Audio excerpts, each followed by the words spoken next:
Welcome, beautiful Paris Saint Germain family, to a big, huge video. In today's video, I'll be going through every single Paris Saint Germain player and let you guys know, are they going to stay at the club or are they potentially going to leave the club? Let's get it. First name, Gianluigi Donnarumma, and this is, a relevant name because Gianluigi Donnarumma, since last season, we've been discussing his future at Paris Saint Germain.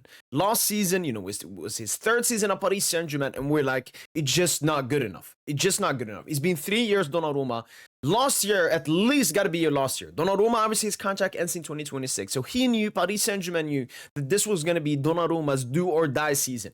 If he didn't live up to expectations this season or higher than expectations, we will move on from him and we were looking at Lucas Chevalier from Lille, Diego Costa from Porto as well. But what did Donnarumma do? Well, he didn't start the season that well. Tough competition with Safonov as well. But Donnarumma, in the second part of the season, ever since Zingo clapped him, Donnarumma has been the best goalkeeper in the world.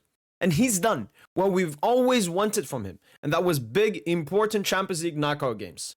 Because when you look at Real Madrid, the most recent team to win the UCL, even Ederson in that City side, your goalkeeper has to be huge in the Champions League for you to win a Champions League trophy.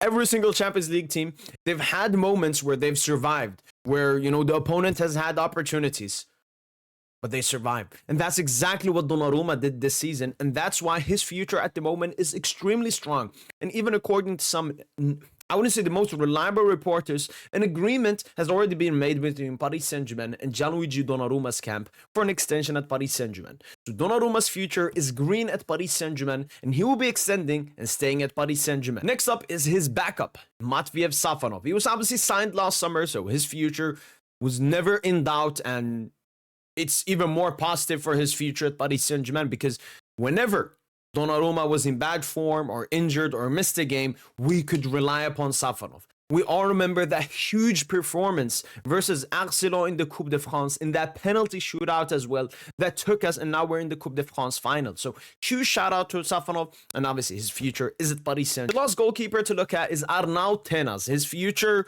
shouldn't be at PSG, at least loan-wise. According to multiple reports, he was set to be loaned out in last summer transfer window, but for some reason he wasn't loaned out. Some reports indicate that Luis Enrique vetoed the loaned out and wanted to keep Arnaud Tenas, even though Arnaud Tenas has barely featured 2 times for Paris Saint-Germain in all competitions this season. So I think I could see Arnaud Tenas being loaned out in the summer, but his future at Paris Saint-Germain is absolutely far away from being certain. Next up is Achraf Hakimi, the first defender to talk about. Achraf Hakimi, he was part of the extension boys this season, alongside 2 players that we'll be discussing soon. But Achraf Hakimi, extended last season, has been sublime ever since Luis Enrique came into the club. Best right back in the world by far. Achraf Hakimi, the future is Paris Saint Germain. Quickly talk about Joram Zag. He obviously extended this season until 2027, 2028. Could potentially be loaned out. We've seen from Luis Enrique this season, he absolutely does not rate Zag as a backup. He would rather play Joao Neves or Warren Zaire. Emery out of position. Even Sini Mayulu we've seen as a right back instead of Zag. So I think he will be offloaded, whether it be a loan or a permanent departure. Next up is the Capitano, Marquinhos. Marquinhos' future at Paris Saint-Germain has been uncertain the past 3 years. We've obviously seen the complete shift in the Paris Saint-Germain squad with Neymar Jr., Marco Verratti, Lionel Messi, Angel Di Maria, Sergio Ramos, and many more players leaving the Paris Saint-Germain club, and Paris Saint-Germain looking for younger, hungrier, and just a new evolution of the Paris Saint-Germain squad. But Marquinhos, like a cockroach, has just survived. He just survived. But does that mean Paris Saint-Germain always wanted to keep him? No. The past 2 seasons, Saudi Arabian clubs have come to Paris Saint-Germain wanting, the services of Marquinhos. And Paris Saint-Germain have said this: the door is not closed for us to sell him. So Paris Saint-Germain have said, you know what, if you want to buy Marquinhos, you can go in and talk to him. What's happened, though, is Marquinhos has declined both times to leave to Saudi Arabia and what has wanted to stay at Paris Saint-Germain. But once again, those reports have resurfaced into the upcoming summer that Saudi Arabia will come back for Marquinhos, and Paris Saint-Germain will open the door maybe even more this time for his departure. It mostly depends if Marquinhos wants to leave or not. I think the biggest thing in Marquinhos' head at the moment is obviously, finishing the season off. But when it comes to staying at Paris Saint Germain or staying in Europe, it's mostly about the upcoming World Cup in 2026 he would want to be part of. So I could see Marquinhos try to, stay for at least one more season. But at the moment, I would say 65% likelihood of Marquinhos leaving the club, with this being his last season after a 12-year illustrious career at Paris Saint Germain. Another veteran centre-back to look at is Lucas Hernandez, one of the oldest players in the squad, one of the highest wages in the squad. Just like Marquinhos, he's also someone that could potentially leave Paris Saint Germain. It's a bit heartbreaking because majority of it has to do with the ACL and, not being able to come back to the form that he was in last season post ACL. Lucas Hernandez's future, though, is stronger, tied to Paris Saint Germain. He obviously signed just 2 summers ago, so this is his second season at Paris Saint Germain. But obviously, I see Paris Saint Germain giving Lucas Hernandez at least one more chance next season. And with Marquinhos probably being offloaded, we would want to keep Lucas Hernandez as at least one experienced centre back there at the back. So Lucas Hernandez, there's a small chance he could leave, but I most likely see him staying in Paris Saint Germain, giving him one more chance next season to up his level. Because this season, coming back from that ACL, Beraldo has even been more trustworthy in big Champions League games, according to Luis Enrique. So Lucas Hernandez has to up his level going into next season. Next defender to talk about is Presnel Kimpembe, the official mascot of this club. If you watched any of the league end celebration, you would have seen that Kimpembe was in front of all of it as if he did anything. And for me, that's been the biggest thing with Kimpembe all the time. Like, he's such a, people say, oh my God, he's such a great personality and everything. But that's the thing, like, he's such an attention freak. Like, when we had the league end celebrations, the goalkeepers came out, defenders, midfielders, attackers. When it was goalkeepers, Donnarumma was at the front. When it was midfielders, I believe Vitinha was at the front. When it was attackers, Dembele was at the front. When it was defender, Kimpembe came at the front. And he's barely played 100 minutes in league end this season, man. I have an agenda against Kimpembe. I do not like him. I think he's an attention freak. I think he's been a leech at this club, sucking money and more stuff out of this club. And I don't like that other players get treated in one way and Kimpembe gets treated in another way because he's French and he's from the academy. But to talk about his future, he's also most likely leaving Paris Saint Germain. Presnel Kimpembe was obviously sidelined with another injury 2 weeks ago, which means he's out for the rest of the season. And Paris Saint Germain are already trying to push him out to Qatar, just like they did with Abdou Diallo, Julian Draxler, and Marco Verratti. Next player to talk about is Willian Pacho. Not there much to say about him. He was recently signed and he's been absolutely sensational for Paris Saint Germain. So Willian Pacho's future is obviously rouge et bleu. Next player is Lucas Beraldo. And despite, not taking the leap we wanted him to take from last season, I still think it's been an improvement from Beraldo. We've seen that Luis Enrique can trust in Lucas Beraldo, even in the biggest moments, in the biggest games of the season. So Lucas Beraldo's future is obviously staying at Paris Saint Germain. Second to last defender to talk about is Axel Tape. His future it's a bit here and there as well. Most likely going to leave the club. Paris Saint Germain are still trying to offer him a contract to stay at the club, with his contract ending this summer. Luis Enrique has been the main guy that is trying to convince Axel Tape to stay at Paris Saint Germain, giving him recent performances versus Strasbourg, versus Montpellier. So Tape is someone that Lucha trusts, that he sees has a future at Paris Saint Germain. We've seen how he's treated Mayulu, Warren Zaire, Emery, and Mbaye a bit this season. So hopefully that changes Tape's mind, because from the few minutes I've seen him, he's this margin centre back. He can play as a 6. He's comfortable with the ball, great at defending. So Tape, let's see what he does. But at the moment, most likely he will be leaving Paris Saint Germain to like a Bayer Leverkusen or something. And last player to discuss is Nuno Mendes. And as I just mentioned before about Achraf Hakimi, he was one of the extension boys this season. Obviously, it's clear Nuno Mendes will be staying at Paris Saint Germain. First midfielder to talk about is Fabian Ruiz. And once again, he's a little bit of a delicious transfer player to talk about. Fabian Ruiz obviously had an exceptional Euros, was, in my opinion and most people's opinion, the best player at the Euros. And he came off with great form. He was coming off with great form, great PR as well.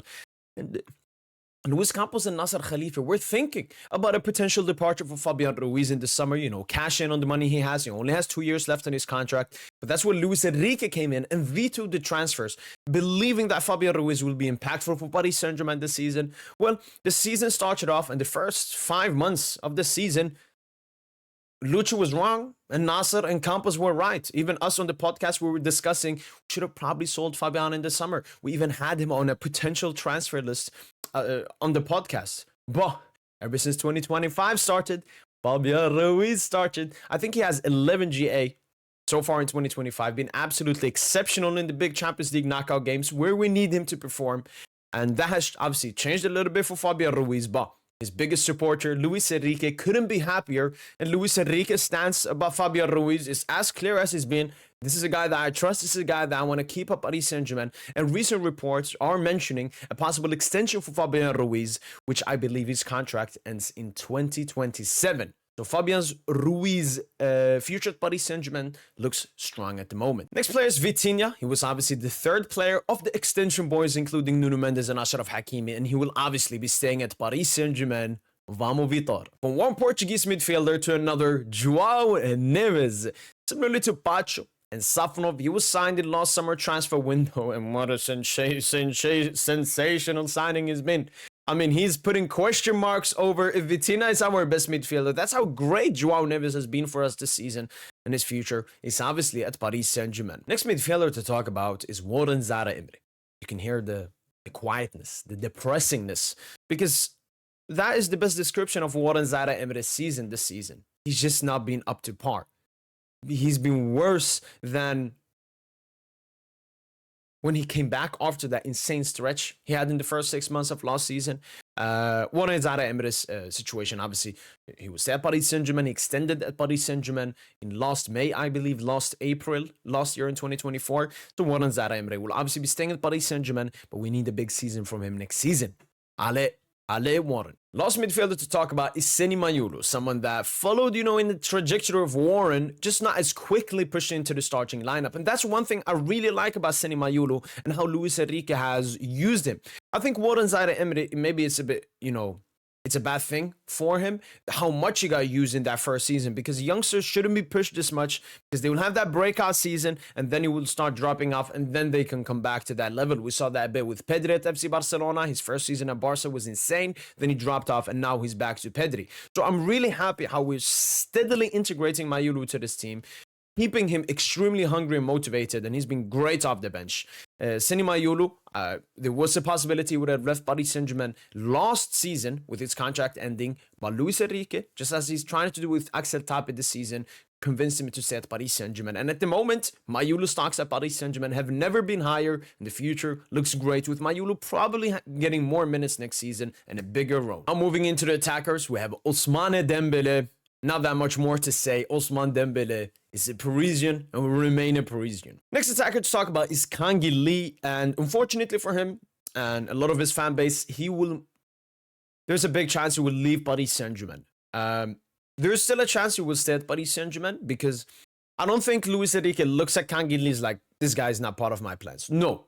But he's definitely someone we can upgrade on. He's definitely someone we can cash in on and make an investment. We bought Kang for around 20 million euros and made a huge profit with him potentially going for at least 45 million if you want to sell him in the current market. But Kang future, with the limited minutes he's gotten, with the potential transfers that Paris Saint-Germain want to make in the summer transfer window, like a Magnus Achlios, Kang could potentially be leaving the club and is the likely scenario going into the summer transfer window. Next attacker is the Zaire Due, and he completes the 4 new signings of Safonov, Due, Safonov, Pacho, Neves, and now Due. Obviously, future Parisian, the Zaire Due. Ibrahim Mbaye, obviously, first season for him. Didn't get that many minutes, had some unfortunate injuries at bad periods of the season, but he got his first goal and his first assist in Ligue 1. So happy with Ibrahim Mbaye, and hopefully can grow going into next season. There is a small likelihood of a potential loan, especially if we're going to sign Achlios and all of these players.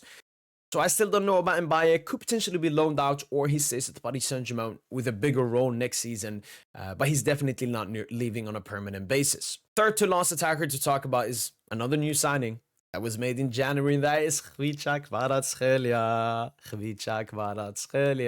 Man, I was so mad when we did not sign him in the summer, but I'm so happy we got him, because he's an absolute baller. He definitely puts a question mark if Ousmane Dembele is the best player at the club. But Khvicha, obviously, staying at the future at this club. Second to last attacker to talk about is Barcola. And what a, level up season he's had. Obviously, when it comes, to his dribbling, to more of the individual stuff, it's been a bit poorer than last season, but he has like 34 GA this season. So there's still way more positive stuff when it comes to Barcola and his future. It's still at Paris Saint Germain. And I do believe, the competition, especially in the attacking sectors, is growing season by season at Paris Saint Germain. And with Bradley Barcola potentially being the worst out of the four, including Due, Dembele, and Khvicha, maybe in the future, Barcola would question, his role at Paris Saint-Germain and so on, but definitely not this season and definitely not in the summer transfer window. So he's 100% staying. And the last player to discuss is Gonçalo Ramos. He's had an improvement of last season, contributing very great for Paris Saint-Germain in all competitions, especially as a super sub, especially when you consider he was out for like 3 months, but he's still the third top GA starter at Paris Saint-Germain this season. The reports, though, are mentioning there is a possibility for Gonçalo Ramos to leave the club either on a permanent or on a loan basis, but the most likely decision is that he will be remaining a Paris Saint-Germain player, but he could potentially leave Paris Saint-Germain at the end of the season. And lastly but not least, I just want to do a quick checkup here on the loanees. Xavi Simons, we've already obviously sold him for around 65 million euros plus some cheeky bonuses and so on. He's obviously left the club. Randal Muani will be coming back from that dry loan at Juventus. And with Thiago Motta being sacked and Igor Tudor coming in, Muani is probably not going to go to Juventus this in the upcoming season. So we'll look for other suitors, but Muani will definitely leave the club once again. Marco Asensio, once again, it was a dry loan, but Aston Villa will definitely want to keep his services at the club, and I could see Paris Saint-Germain and Aston Villa getting a deal for Asensio between 15 to 20 million. It would be a cheeky proffer for PSG, who obviously got Asensio for free, even though he had a really high wage. Next player is Carlos Soler. Lopetegui was the West Ham manager. He was the one that brought Soler in, and in the beginning of the season at West Ham, it looked like Soler potentially could have extended at West Ham, but with Lopetegui being sacked, and I believe, I don't know, maybe David Moyes came in or someone, he doesn't want to keep Soler in the same sense. So Soler will come back to Paris Saint-Germain. I saw some reports about potential loan to Valencia, to his boyhood club. That could potentially happen. But Carlos Soler will be coming back, but then probably a loan. I don't see a club wanting to buy him for the number Paris Saint-Germain are looking for. Next up is Milan Skriniar. He's obviously on a dry loan at Fenerbahce, but he's actually performed really well, and Fenerbahce want to keep him. The only question mark is the price tag. Paris Saint-Germain are looking for around 15 to 20 million, whilst Fenerbahce would try to drop it a bit, but I see Milan Skriniar ending up in Fenerbahce, with Skriniar probably loving his time in Istanbul. Gabriel Moscardo, obviously on loan at Stade de Reims. He will be coming back to Paris Saint-Germain, integrated into the squad, and hopefully be part of Paris Saint-Germain's Club World Cup campaign. Nordi Mukiele, another dry loaner by Leverkusen, he will definitely leave Paris Saint-Germain either on a permanent basis to buy Leverkusen. We still don't know about their situation with Xabi Alonso leaving, if their new manager wants to keep Mukiele, but he will definitely leave. I see suitors in Ligue 1 and I see suitors in the Bundesliga for him. Renato Sanchez will come back, unfortunately, but his contract, I think, ends in 2026, 1 year left in his contract. So I don't really know what Paris Saint-Germain are going to do. Probably maybe a dry loan or something until his contract ends. Cherendor, we've obviously sold, I believe, to Besiktas, if I'm correct. If we have not, he will come back, and then we'll probably sell him to either Besiktas or another club that's in for him. Juan Bernat, his contract, I believe, was terminated, so Juan Bernat is not PSG player anymore. Ilyas Hussein will come back after his dry loan, and I do believe they have a buy clause for him, but I don't see them buying him, especially even though they stayed in Ligue 1. I don't see them keeping him. Last but not least, Lavelle. I think he went on a dry loan to like the third tier or something. He's probably not gonna stay at Paris Saint-Germain. So basically, every single Paris Saint-Germain player that is out on loan, the only one that will have some kind of role at Paris Saint-Germain next season and is part of Luis Enrique's plans is Gabriel Moscardo. Every other player will be sold or will be loaned out once again. That's been it from the video. Hopefully, guys have enjoyed this. And as usual, allez, allez, les paris.